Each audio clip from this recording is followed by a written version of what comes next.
Well, what I'm working on now is this circuit board out of the Intercom. This area of the circuit board was just all over some kind of goo and a lot of green corrosion and stuff, and I suspect it was water contamination. I think the water gets in there down through these holes here where you plug in your headsets. It runs right through that thing. It's kind of a hollow hole, goes right through there.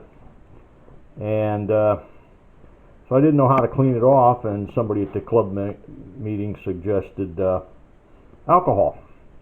So I used alcohol to clean it off, and it worked pretty good. It didn't get all the green stuff off, so I asked somebody else, and they suggested baking soda.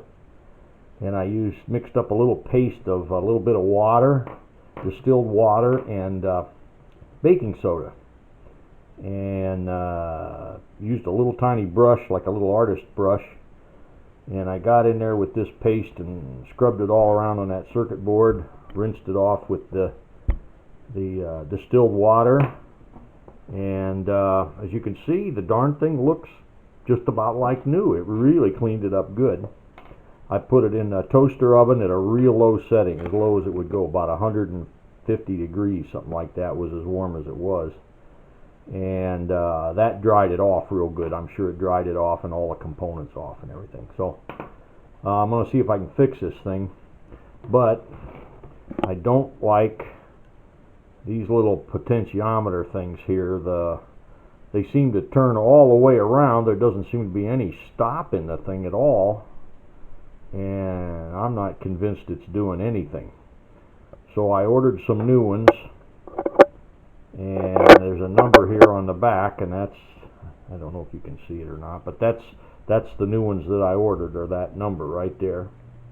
In this case, it's a B100K, and they should be coming. I had to order them online because there's no more Radio Shack or anything like that, but I can get like 10 of them for $8. So I decided, well, that's easy. So I think I'll replace them both. This one here is for the squelch, and I think I'm going to put a new one on there. This one seems to have a stop to it. Anyways, I'm gonna see if I can't replace them both.